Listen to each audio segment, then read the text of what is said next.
Então, já começando a falar do assunto, né, propriamente dito, a gente só tem dois jeitos de colocar peixe no prato. Ou a gente pesca, ou a gente vai produzir em ambiente confinado. A pesca, como eu vou mostrar mais para frente, é um jeito de produzir peixe que já está saturado, né? A gente já tem alguns estoques pesqueiros ao redor do mundo inteiro já saturado, já. A gente não tem mais como extrair mais do que a gente extrai de peixe por meio da pesca. E aí que a agricultura está crescendo pra caramba, né? Está tendo um crescimento vertiginoso. Então, assim, de uma maneira bem simples, o que é piscicultura? É você produzir peixe num ambiente de interesse comercial, é lógico, né? Porque o intuito é ganhar dinheiro, né? Mas em um ambiente confinado, né?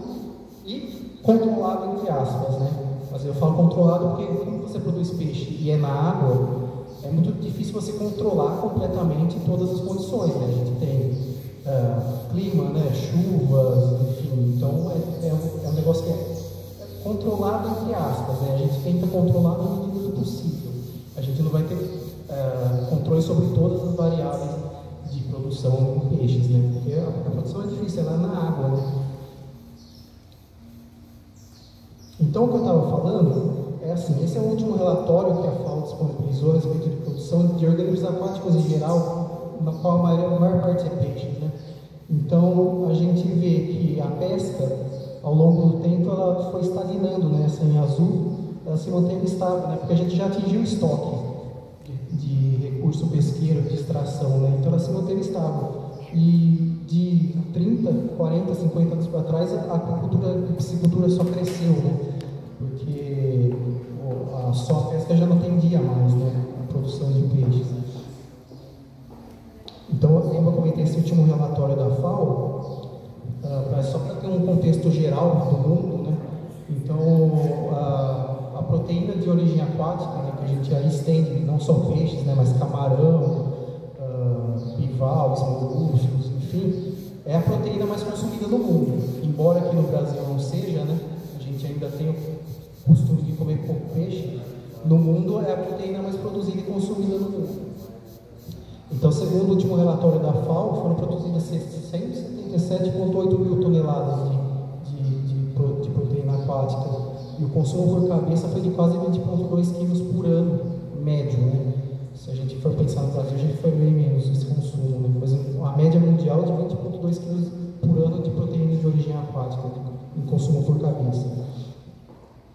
E aí, quando a gente vê um panorama, a gente vê que a China é disparado o maior produtor de qualquer tipo de organismo aquático, seja peixes ou outro organismo.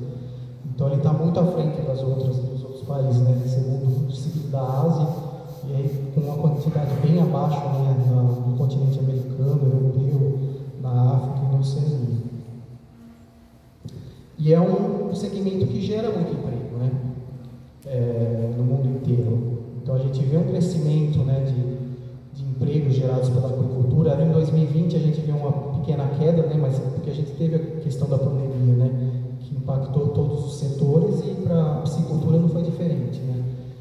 Então, como o último ano de levantamento da FAO foi em 2020, a gente viu uma pequena queda e já começou a se estabilizar e se elevar de novo a produção de pescado no mundo inteiro.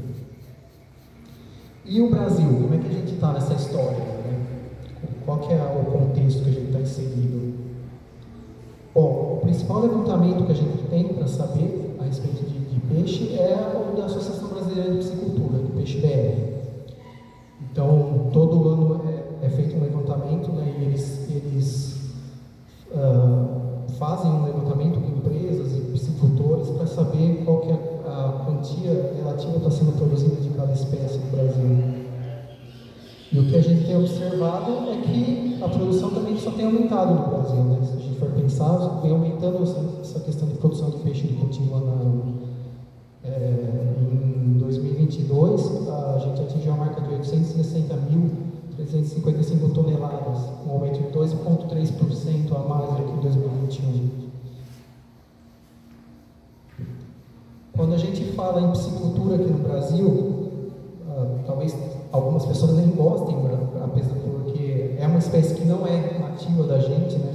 Ela é uma espécie exótica no nosso país, mas não tem como falar em tilápia, porque a tilápia é o peixe mais bem aceito pelo mercado, ela o potencial de crescimento, de adaptabilidade, enfim, não tem como não falar de piscicultura sem falar de tilápia.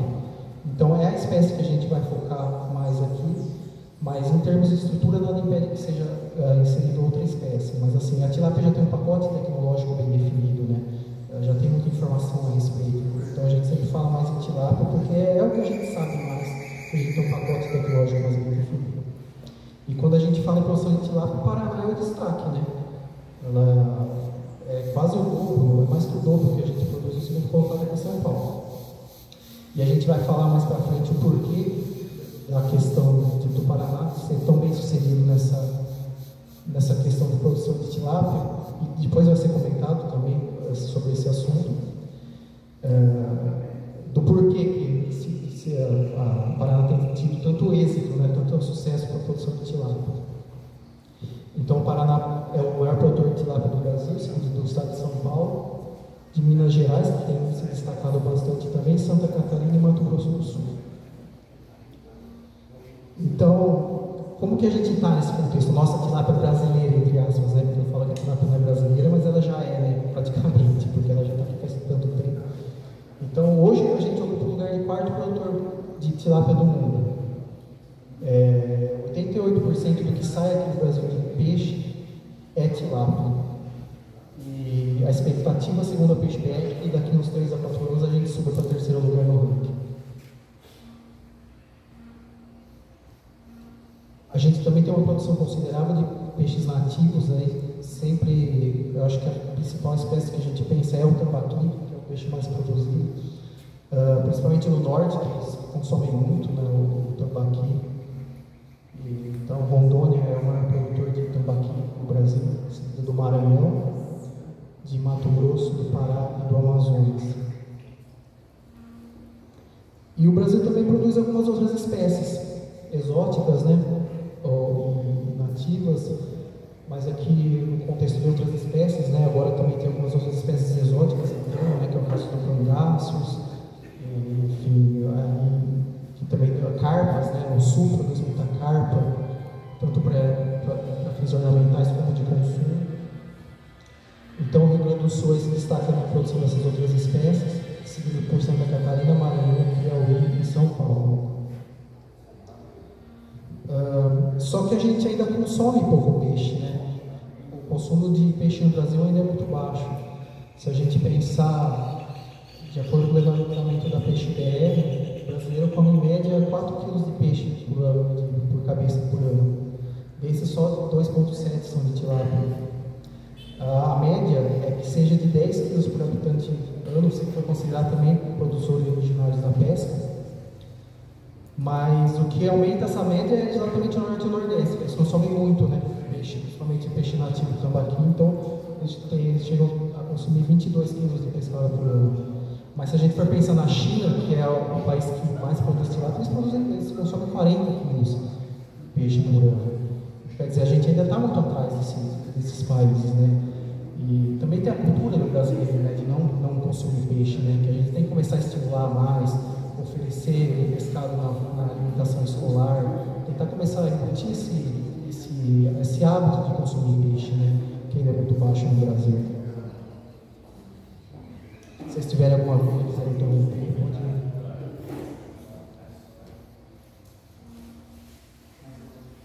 E é aí que a piscicultura e a agricultura familiar têm a contribuir, né? A gente está falando de um alimento que a gente pode oferecer com segurança alimentar. Ele pode ser uma alternativa de diversificação de renda, pode ser uma alternativa com um extra para uma renda auxiliar ou ser a principal atividade da propriedade.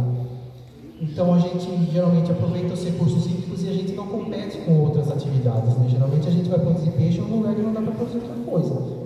Na água só vai dar para produzir peixe. E o peixe tem essa questão de ser um alimento mais sustentável ambientalmente, ele tem essa pegada de sustentabilidade, de ser um alimento que preza tanto pelo animal quanto pela água, né? Porque eu vou falar muitas vezes aqui, eu vou repetir bastante que o produtor de peixe, o piscicultor, ele não produz peixe, o produto principal dele não é o peixe. O principal produto dele é a água, porque é nela que está o capital dele, o dinheiro dele está nadando ali. Então, assim, a gente tem que ter sempre em mente que água boa produz peixe bom, água ruim produz peixe ruim, não existe milagre. Então, a qualidade da água para produzir peixe é fundamental. E tem essa questão da sustentabilidade ambiental. Como que eu vou devolver essa água? A gente vai ver mais para frente, acho que vai ser abordado, né, Natália, em outras palestras, questão de regularização ambiental, regulamentação da CONAMA. Então, eu preciso ter a preocupação de devolver essa água, dar um destino correto para ela, né? Então, tem muito essa questão de ser um alimento sustentável, ambientalmente, economicamente e socialmente. Então, quais são os sistemas de produção que mais a gente vê aqui no Brasil de produção de peixes? Quando a gente fala em produção de peixes, a gente fala em produção intensiva, em alto volume produzido. Desses, o que mais se destaca é o viveiro escavado, o tanque escavado.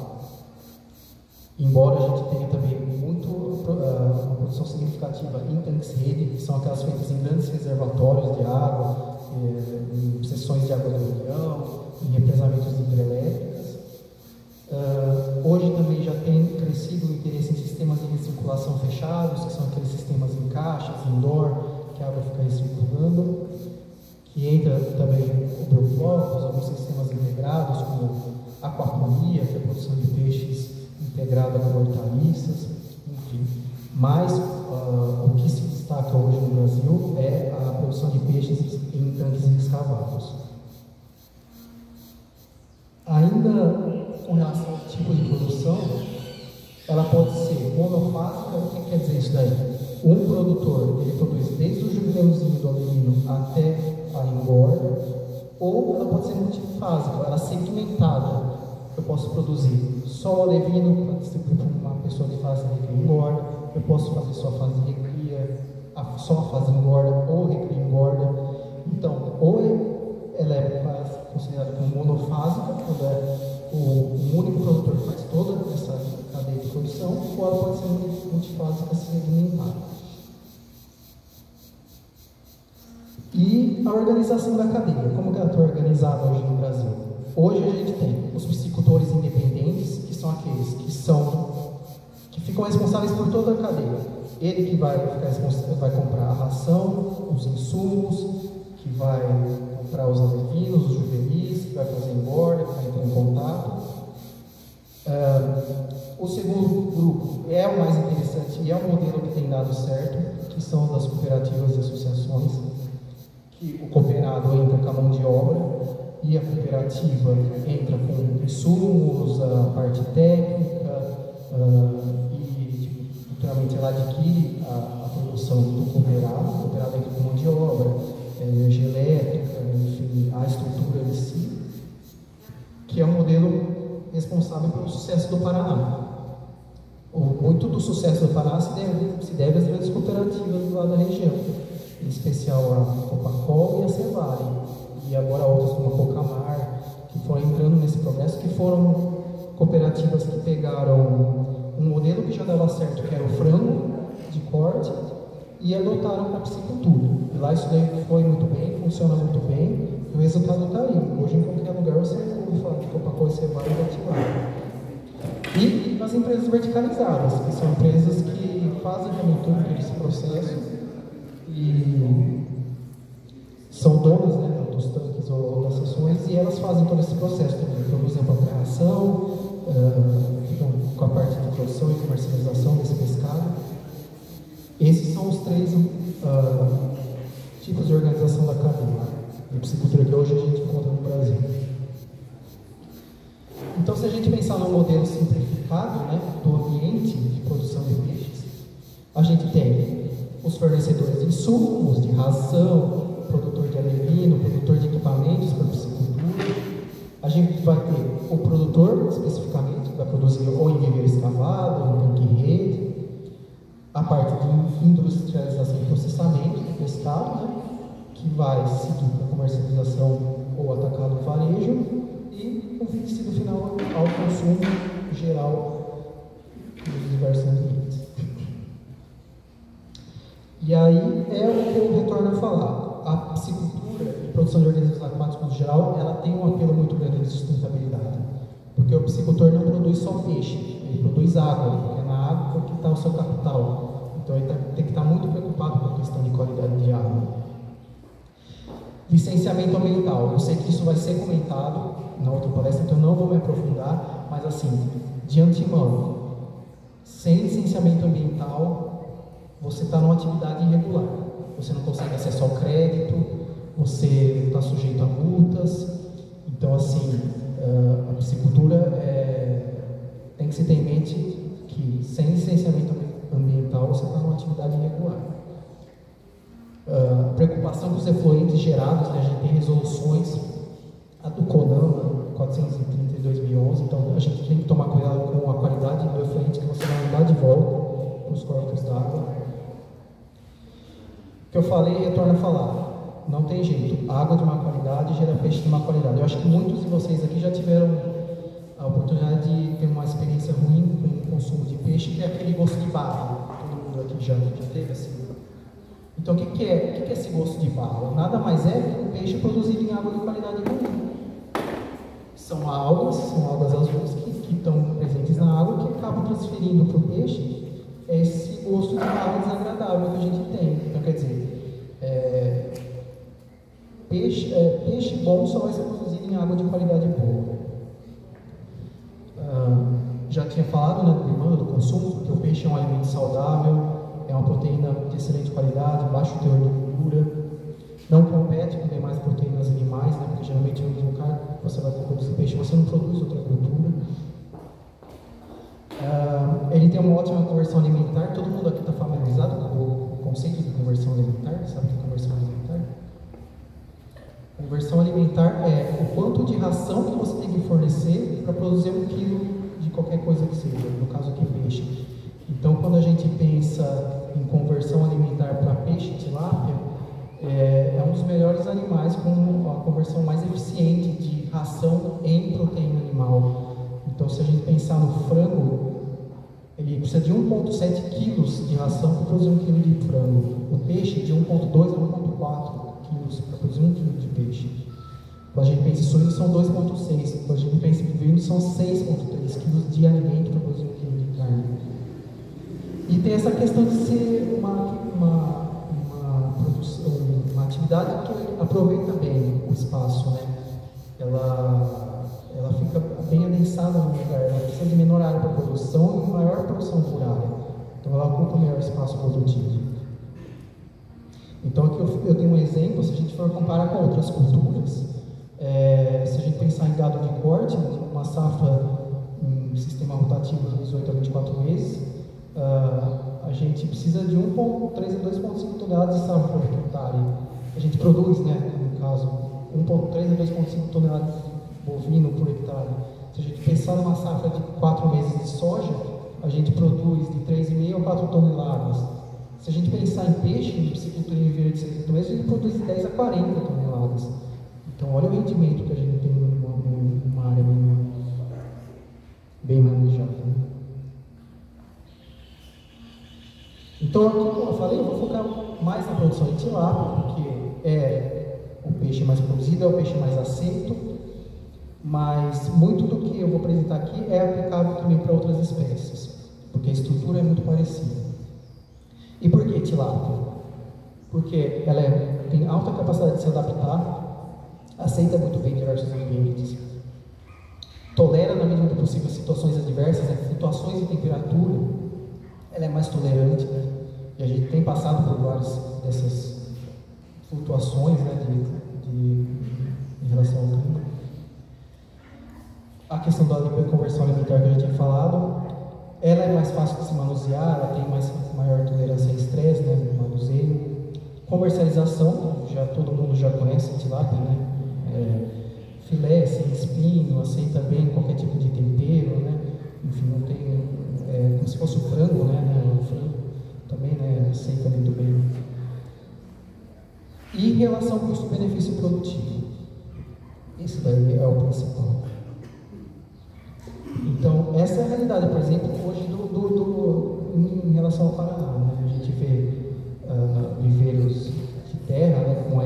irrigação, alguns até revestidos, alimentação, se a gente vê um tratorzinho que é responsável por fazer o lanço da ração, da alimentação, um silo, um tanque. Então essa é a realidade dos cooperados, por exemplo, da região de Paraná, do oeste, do norte do Paraná. E o que a gente precisa quando a gente fala em planejar já? Eu quero planejar e eu quero produzir peixe. Então a gente tem que ter em mente alguns pontos. Assim, tem essa palavra difícil, levantamento planimétrico, mas o que é? O lugar que você vai construir o tanque, né? Você tem que ter qual que é a verificação de terreno, inclinação. A gente tem que pensar que tem que ser ligeiramente plano o lugar que você vai produzir, construir o viveiro, né? E outra que locais com declividade muito alta, elas exigem muita hora máquina, né, para levar a terra para cima. Então é um tanque que vai ficar caro, inviável economicamente, né? O tamanho, né, eu vou falar mais para frente, mas assim, depende muito da produção que você deseja, da fase e do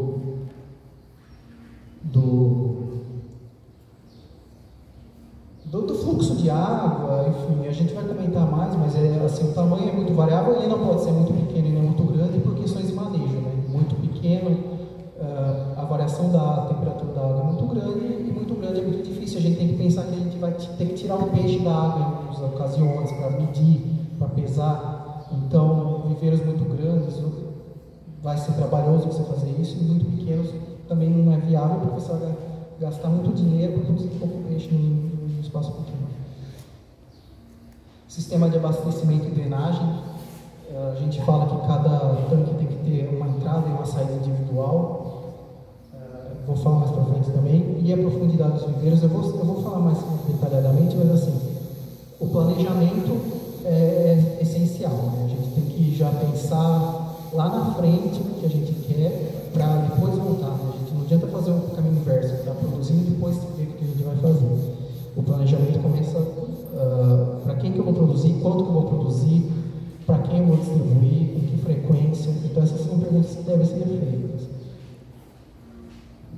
Solo é uma questão muito importante, porque a gente tem que pensar que solos muito argilosos, eles retêm bastante água. Solos arenosos, eles drenam, né? Então a gente sabe que o solo é formado por várias frações, né? E geralmente solos mais argilosos e consistentes, eles são mais coesivos, né? Eles permitem maior retenção de água. Solos mais arenosos não, né? Então, geralmente quando a gente pensa em construir um tanque para peixe, a gente tem um testezinho bem simples. A gente pega um punhado de terra e molha e modela, faz tipo uma massinha e tenta desenhar um S. Se você conseguir desenhar um S sem se quebrar, é que talvez o solo seja adequado para construir um viveiro de peixe. Se ele começar a se quebrar, é sinal que ele é mais arenoso. Então, talvez exista a necessidade de fazer tipo um revestimento, um tipo de cobertura para você reter essa água no solo. Outro teste que pode ser feito para ver se uma área é boa para construir um viveiro ou um tanque de peixe é fazer um teste de permeabilidade, que é você cavar um buraco, né, um segmento de mais ou menos 1,80 m e enche de água e dá uma observada. Se ele está baixando, vai lá, depois de meia hora vai dar uma olhada, né, e ver, porque se ele estiver abaixando muito, talvez ele seja muito arenoso e não está rendendo muita água. Encha de novo, a gente enche de novo esse buraco e aguarda até o dia seguinte. E se a gente vê que no dia seguinte a água não está mais lá, então é um solo muito arenoso, ele não é tão indicado para produzir peixe, a não ser que você faça um revestimento nele, né? Uma geomembrana, enfim. Em situação real, a água do viveiro iria infiltrar para dentro do solo. Então, você gastaria muita água e não conseguiria manter o tanque no nível adequado. Requisitos básicos do local. Tamanho e formato da área. Geralmente a gente fala que propriedade muito estreita não é legal, com menos de 50 metros de largura. Por quê? Porque você vai aumentar a necessidade de mão de obra de retroescavadeira, de hora-máquina, aumenta a necessidade de movimento de terra e aumenta o valor de investimento inicial. Geralmente a gente constrói em tanques retangulares. O que a gente fala é, não recomenda menos que 400 metros, tanques com menos de 400 metros cúbicos, né? Ou maiores de 6.000. Por quê? Muito pequeno tem um custo elevado, varia muito a temperatura da água, isso daí não é legal para o peixe. Muito grande, dificuldade de manejo, a gente tem que pensar que a gente vai ter que, em algum momento, esvaziar esse tanque, ou passar uma rede para fazer uma avaliação de crescimento, de como que o peixe está crescendo. A gente tem que fazer biometrias, né? Que são essa parte de você jogar uma tarrafa, passar uma rede e medir, pesar esse peixe. Então a gente precisa pensar nisso. A gente precisa falar, viveiro muito grande, provavelmente você vai ter dificuldade de fazer esse procedimento que é padrão, né? Durante todo o sistema de produção de peixes. Topografia, né? Geralmente plano, né? Ligeiramente inclinado. A gente até quer, é desejável uma inclinação no tanque, né? Mas não maior que 2%, né? Porque isso daí encarece, né? A construção de tanques. Textura, que eu já falei, né? Ideal que ele não apresente afloramentos rochosos, seja argila arenoso, né? Um teor de 35 a 40% de argila é indicado. Aquela questão, né, que a gente falou, né, de filtração, né? O solo arginoso consegue manter a água, o solo arenoso, a drenagem é muito alta. Em questão estrutural, a gente também fala assim, aquela região entre os viveiros, né, que a gente chama de crista, ele não pode ser muito estreito, porque a gente tem que pensar, a gente eventualmente pode ter que usar uma máquina ou para alimentação, ou para passar com um trator, um tratorito, ou mesmo uma carriola. Então, essa crista ela não pode ser muito estreita, né? Porque é onde você vai fazer o manejo, vai fazer a alimentação. A questão de inclinação, né? Para não encarecer, né? Por exemplo, nesse caso aí, uma área com uma declividade muito grande, você fazer um tanque mais largo, você vai ter que fazer um dique muito alto. Então isso daí gera muito, eleva o custo operacional. Né? Então isso daí, a declividade do tanque é muito importante ser levado em consideração. Então o que a gente fala é geralmente uma declividade até de 0,5% a 2%, né? Para a gente ter o escoamento, inclusive o sedimento, né, que fica no fundo, para que ele vá para uma caixa de coleta, né, que quando eu esvazio o tanque, eu consiga retirar tanto o peixe, como facilite a retirada daquele material, aquele lodo, aquele resto de material orgânico que ficou no tanque de produção. Então, a gente é desejável uma declividade de 0,5% a 2% no tanque. Então, o processo de escavação, né, dos tanques. Aqui uma foto do processo, né, sempre nesse formato trapezoidal, né, de trapézio.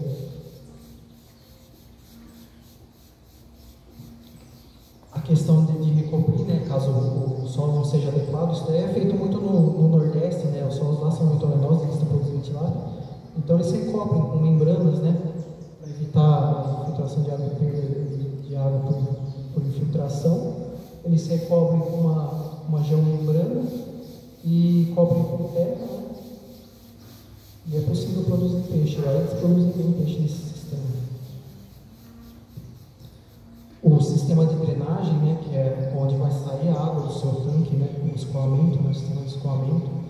Então, os mais comuns que a gente vê é o sistema de monge, né, que é aquela estrutura de alvenaria, né, por comportas, né, que a gente puxa uma alça de madeira, um tufo, e promove o esvaziamento do tanque, né, com uma proteção também no peixe não passar, uma tela de proteção. Ou de cachimbo, né, que é aquele cano PVC, né, que ele é tombado, né, então o escoamento do tanque também, né, são os modelos mais comuns, né, de sistema de drenagem de viveiros. Muito importante ter estruturas de apoio, né, a gente tem que ter em mente que 70% do custo de produção de peixe é a ração. E a gente tem que tomar muito cuidado também com a parte de como a gente vai armazenar isso daí, né? Então, interessante ter uma estrutura, um depósito, onde pallets, né, para não ter contato com o chão e nem com a parede, para não adquirir umidade. Outros equipamentos que a gente pode ter um lugar adequado para guardar, né, rede de despesca, balança, pulsar, enfim. Outras anexas que podem ter, né, escritório também, mas acho que é uma coisa compartilhada na propriedade, né?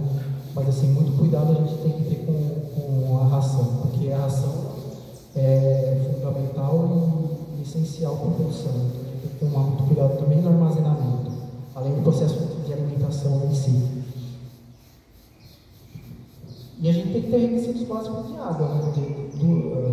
Quais são? A gente tem que ter água em quantidade e qualidade. Em quantidade suficiente para que depois que a gente enche o nosso tanque, repor perdas por infiltração, evaporação e renovação que vão existir em qualquer tanque. O processo de infiltração depende do solo, a evaporação depende do clima e a renovação vai depender do nosso sistema produtivo, quanto a gente está produzindo de peixe, qual é a espécie, qual é a densidade. A gente fala, em média, um valor que seria adequado, dependendo do sistema produtivo, de 36 a 180 metros cúbicos por hora por hectare, o fluxo, a vazão de água ideal para produzir peixe de uma maneira satisfatória. A fonte dessa água, ela pode ser de diversas fontes, né? Ela pode ser de poço, tipo Amazonas, Cafira, poço artesiano tubular, açude, barragem, lago, lagoa e o riacho. O que vai contar mesmo é a qualidade. A gente tem que ter uma água de qualidade para produzir peixe.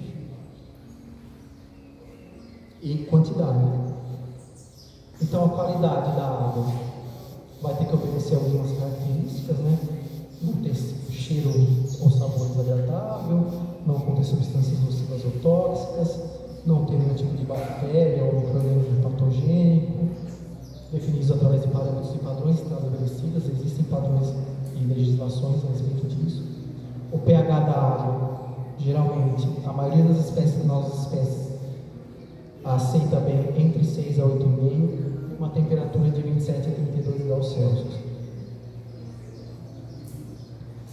Alguns requisitos básicos da propriedade. Acesso, porque a gente tem que pensar que a gente vai ter que escoar nossa produção, né? A gente vai ter que mandar nosso peixe embora, ou alguém vai vir buscar ou a gente vai levar. Então, assim, qualidade da estrada, como que é, porque o peixe é um animal sensível ao transporte, né? A gente tem que ter isso em mente. Então, um acesso adequado para energia elétrica, né? Porque pode ser necessário um gerador, enfim. Geralmente eles usam o circuito trifásico, né? Então, um pouquinho aqui. E requisito operacional, né? Que é mão de obra. A mão de obra seriam duas mãos de obras. A operacional, que é quem de fato vai estar lá na lida, né? Fazendo a produção, alimentando, no manejo diário. E a mão de obra especializada, que são os técnicos e os gestores para dar uma assessoria técnica.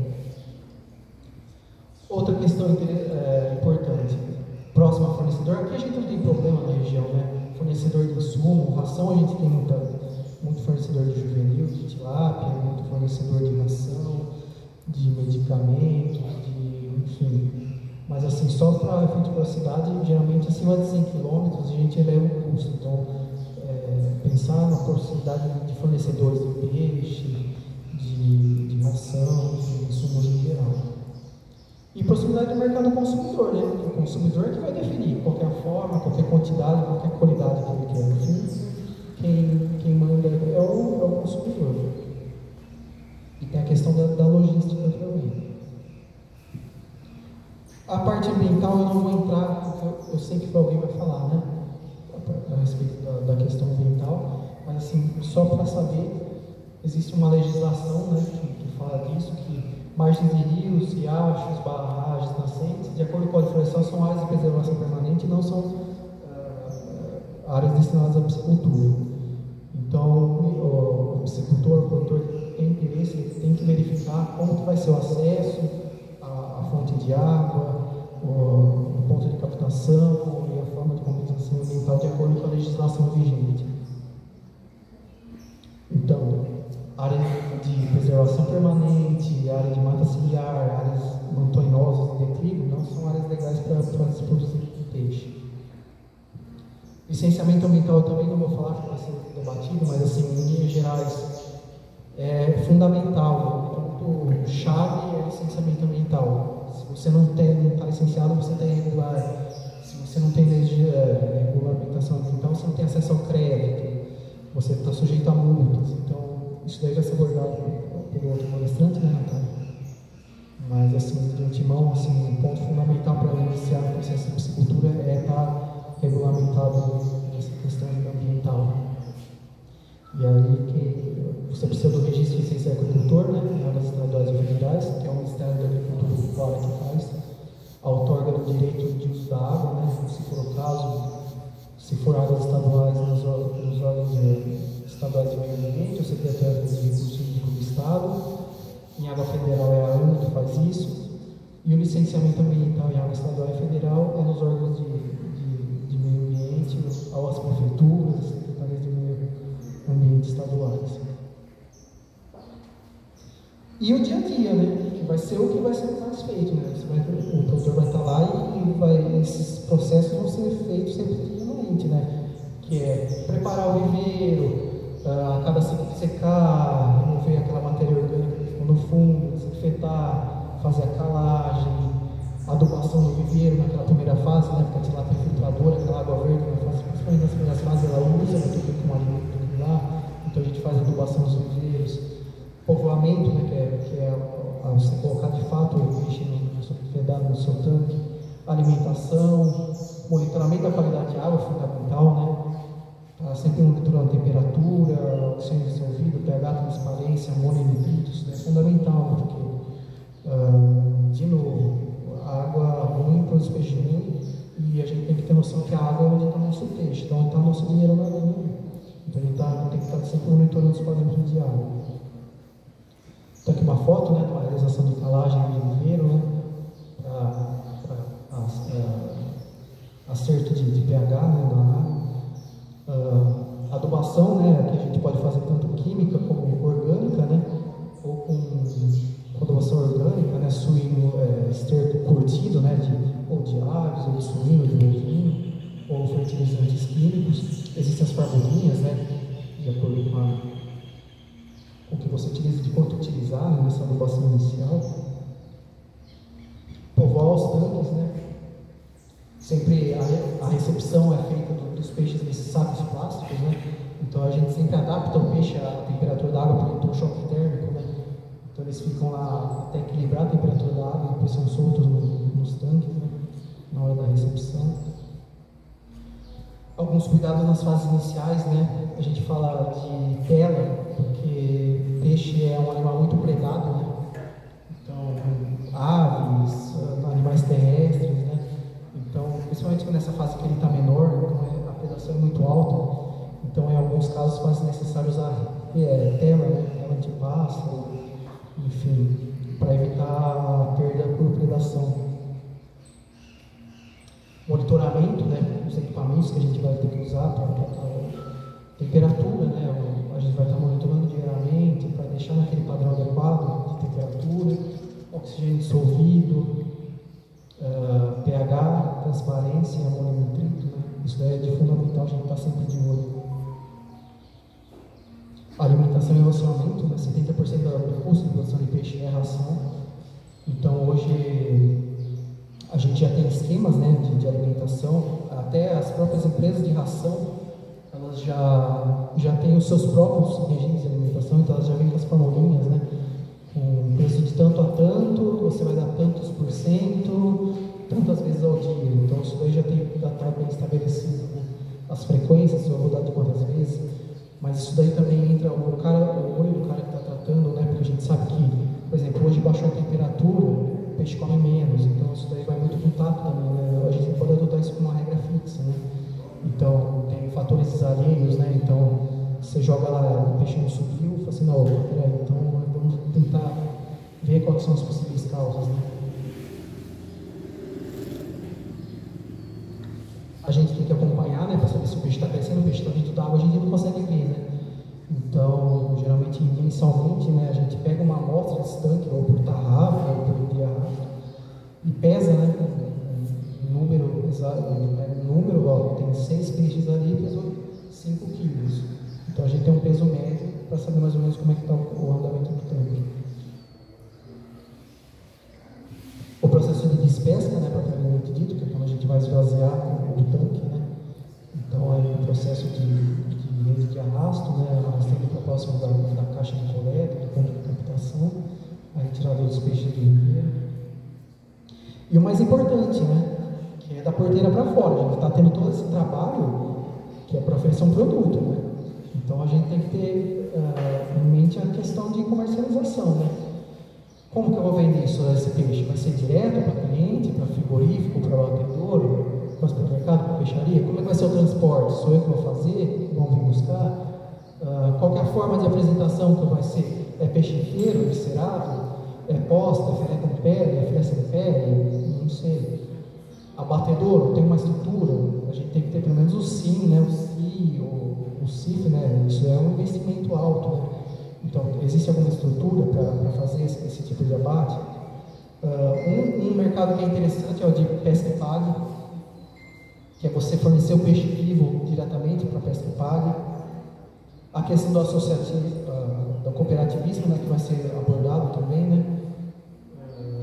E programas governamentais, né, de programa de aquisição de alimentos, o Programa Nacional de Alimentação Escolar, são alguns dos possíveis destinos que a gente pode dar para o nosso produto, né? Mas aí vocês podem estar se perguntando, pô, mas o cara está falando um monte de coisa aí, vai dar um trabalho do caramba, né, meu? Tá trabalhando. Mas assim, a nossa proposta é que vocês não estão sozinhos, né? Vocês têm uma ferramenta e pessoas capacitadas para ajudar vocês nessa caminhada. Inclusive, eu deixei aqui, você quer ir aqui, passou. Eu estou aqui em nome do Sebrae para apresentar a vocês um programa que é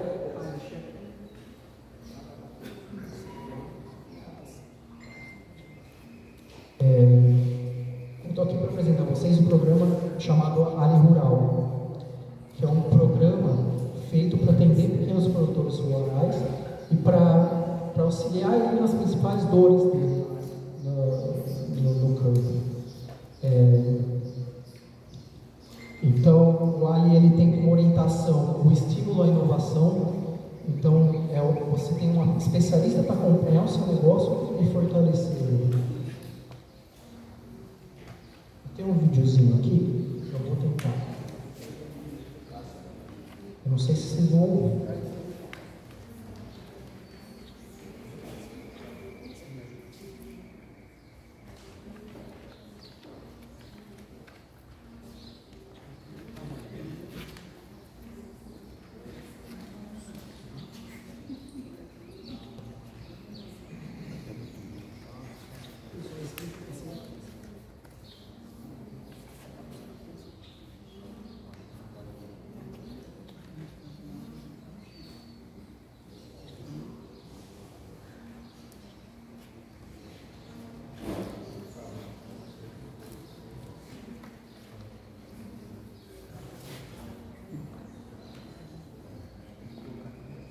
Vou ver se vocês conseguem ouvir, porque está bem baixo o som.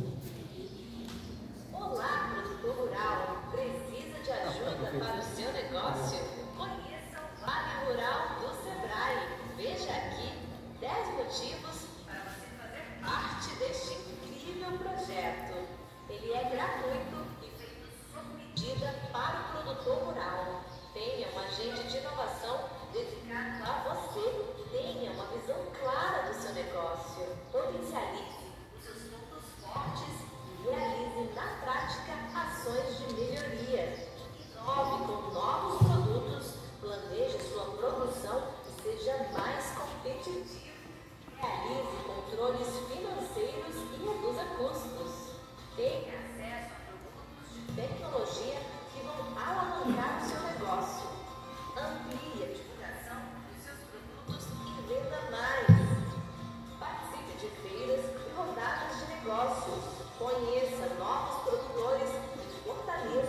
Bom, deixa eu retornar a apresentação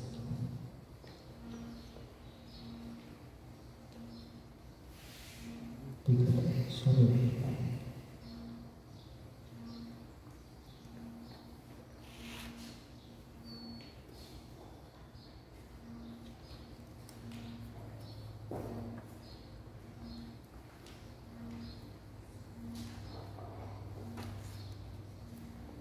Então, existe quem possa auxiliar nessa tarefa, nesse empreitada.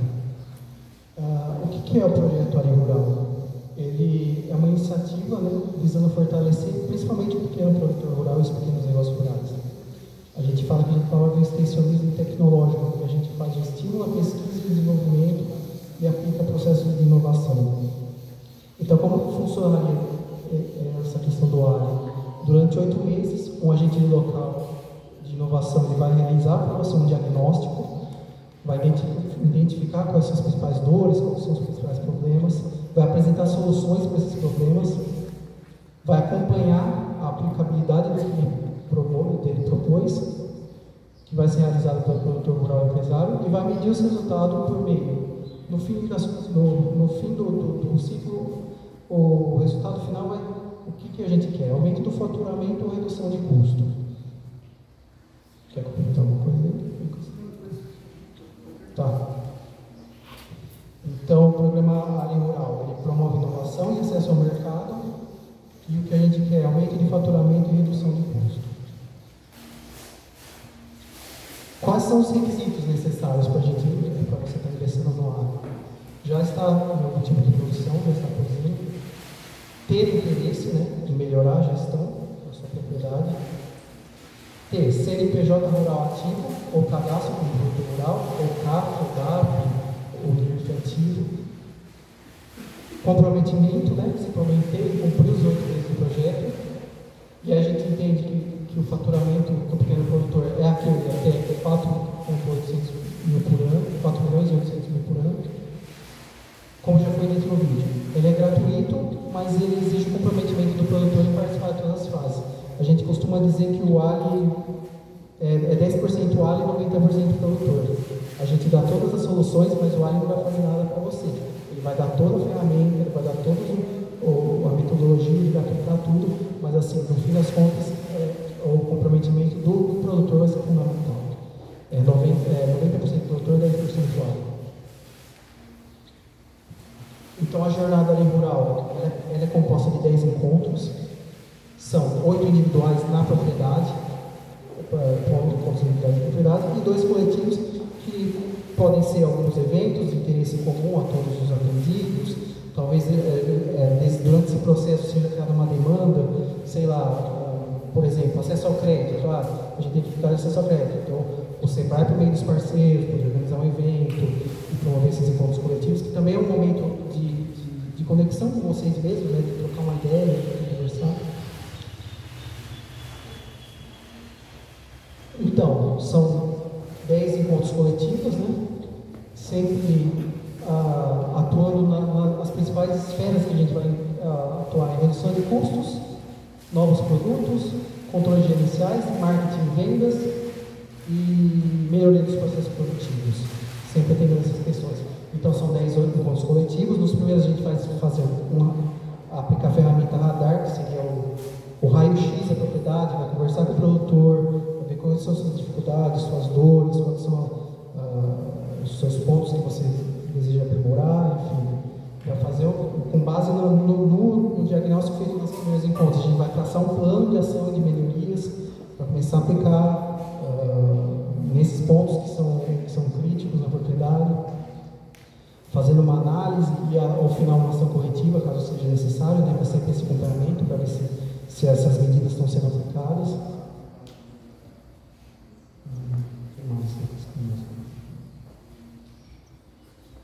Então, a questão, né, de fazer o mapeamento, né, de analisar quais são os problemas da propriedade, sempre, né, nessas esferas, né, novos produtos, redução de custos, marketing e vendas, melhoria do processo produtivo, controles gerenciais, mas sempre ali, o essencial vai ser o verdinho lá, é o faturamento, que a gente quer aumentar o faturamento e redução de custo.